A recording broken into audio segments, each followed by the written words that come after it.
Magandang araw mga kaalaman na hinog. Alam nyo ba na sa kasalukuyang panahon, maraming mga dalagita ang nabibiktima ng mga mapagsamantala at nai-involve sa mga relasyong nagdudulot ng sakit at panghihinayang? Oo mga kaibigan. Sa video na ito, ibabahagi ko ang 10 kwento base sa mga totoong karanasan ng mga dalagita na nabiktima ng kanilang mga jowa. Mahalagang bigyang diin na ang mga kwentong ito ay nagsisilbing babala at aral hindi lamang para sa mga kabataan, kundi pati na rin sa mga magulang.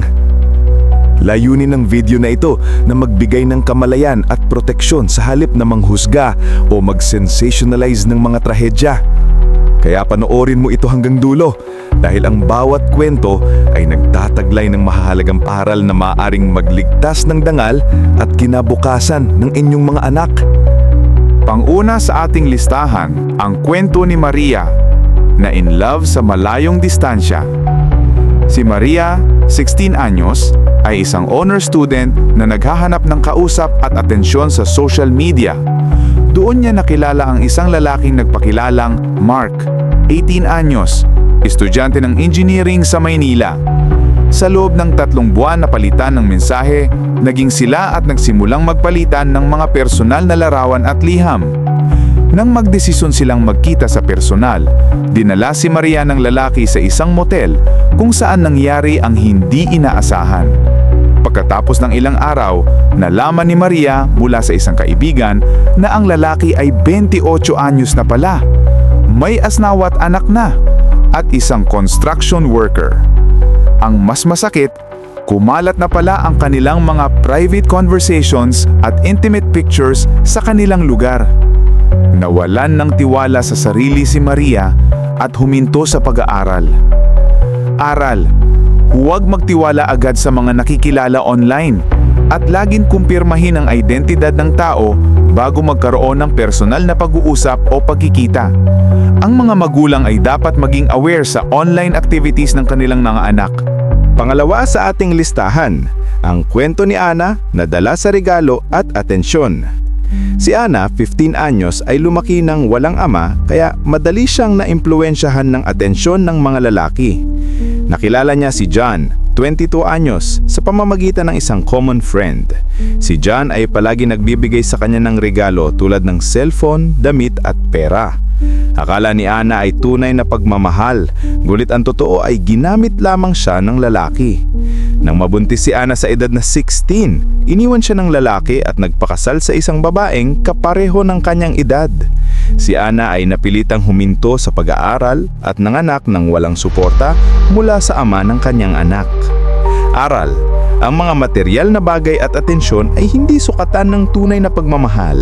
Dapat unahin ang sariling dignidad at huwag magpadala sa mga panandaliang kasiyahan. Ang mga magulang ay dapat magbigay ng sapat na atensyon at gabay sa kanilang mga anak.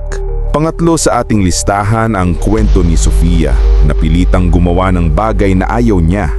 Si Sofia, 17 anyos, ay isang batang musikero na nakilala ang kanyang boyfriend sa isang music workshop. Sa simula, matino at mabait ang lalaki, ngunit unti-unti naging possessive at demanding. Nagsimula siyang pilitin si Sofia na gumawa ng mga bagay na hindi niya gusto, kabilang ang pagtitik ng malaswang litrato at video. Takot si Sofia na mawala ang lalaki kaya sumunod siya. Nang maghiwalay sila pagkatapos ng isang malaking away, pinagkalat ng lalaki ang kanyang mga litrato sa kanilang paaralan at social media. Nabuli si Sofia at napilitang lumipat ng school. Aral: ang tunay na pagmamahal ay hindi nangaapi o pumipilit. Dapat matutong humindi at umiwas sa mga taong walang respeto sa iyong desisyon at katawan. Ang mga magulang ay dapat turuan ng kanilang mga anak na maging firm sa kanilang mga prinsipyo. Pang-apat sa ating listahan, ang kwento ni Lisa. Nagpakita ng pagmamahal para lang manatili. Si Lisa, 19 anyos, ay nagmula sa isang may kayang pamilya, ngunit kulang sa atensyon ng kanyang mga magulang. Nakilala niya ang kanyang boyfriend sa isang party. At dahil sa kanyang pagiging lonely, nagpakita siya ng pagmamahal sa lalaki para lamang manatili ito sa kanya. Ibinigay niya ang lahat, pera, regalo at maging ang kanyang katawan. Nang maghiwalay sila pagkatapos ng 9 na buwan, ibinahagi ng lalaki ang kanilang mga sekreto at pinagtatawanan si Lisa sa social media. Na-depress si Lisa at nagsimulang mag-self-harm. Aral, huwag isakripisyo ang sariling dignidad at prinsipyo para lamang sa isang relasyon. Ang tunay na pag-ibig ay hindi nangungutang unang hihingi ng kapalit. Ang mga magulang ay dapat bigyan ng sapat na oras at atensyon ang kanilang mga anak. Baka naman po, tutal wala namang kinikita ang channel namin. Baka po kahit sa pag-like lang po dito sa video at subscribe, okay na po. Maraming salamat po. Panglima sa ating listahan, ang kwento ni Clara. Naniwala sa mga kasinungalingan. Si Clara, 15 anyos, ay isang romantic at idealistic na dalagita. Nakilala niya ang kanyang boyfriend sa church youth group, kung saan nagpakilala ang lalaki bilang isang devout Christian. Naniwala si Clara sa mga pangakong pagpapakasal at panghabang buhay na pagmamahal. Ginamit ng lalaki ang relihiyon para makuha ang kanyang tiwala. Nang malaman ni Clara na may iba pala itong kinakausap at hindi pala totoo ang kanyang mga pinanghahawakan, nasira ang kanyang paniniwala sa pag-ibig at sa Diyos. Nagdulot ito ng matinding depresyon at pagdududa sa kanyang sarili. Aral, huwag magpadala agad sa mga matatamis na salita at relihiyosong pagpapaimbabaw. Dapat suriin mabuti ang ugali at intensyon ng isang tao bago magbigay ng buong tiwala. Ang mga magulang ay dapat turuan ng kanilang mga anak na maging kritikal sa pagpili ng mga kaibigan at partner.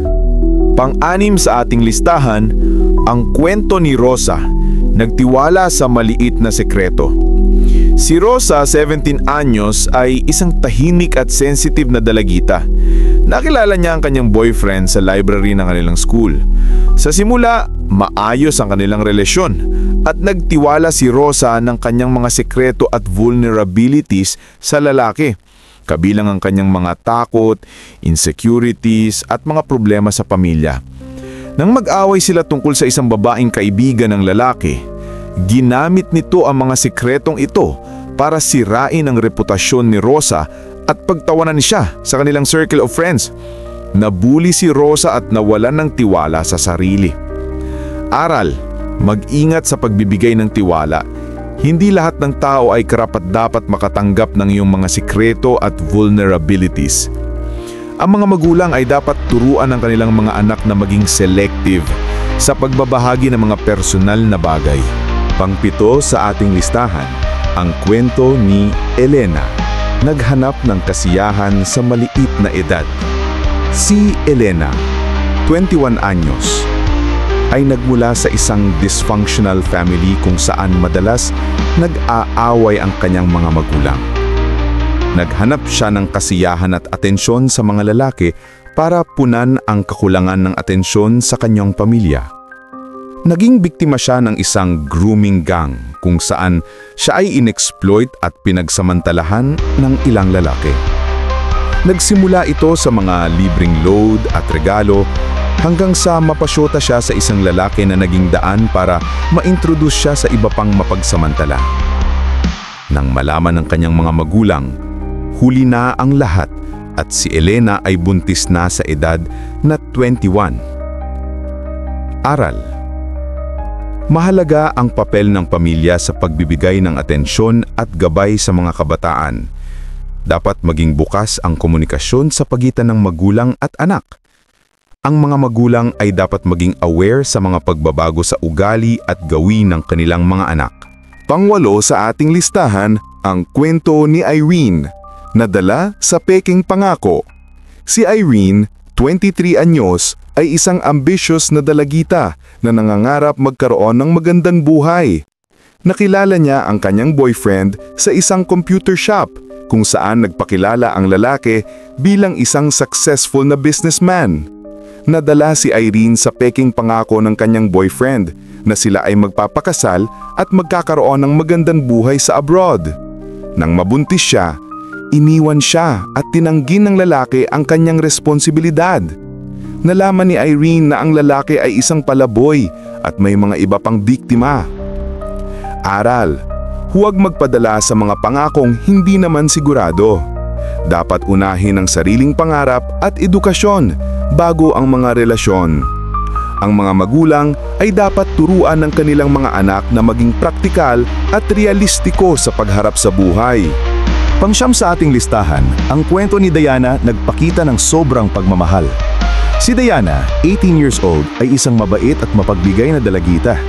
Nakilala niya ang kanyang boyfriend sa isang community event at dahil sa kanyang mabuting puso, nagpakita siya ng sobrang pagmamahal at sakripisyo para sa lalaki. Inako niya ang mga pagkakamali ng lalaki, pinagtakpan nito sa kanyang mga magulang at binigyan ng pera at suporta.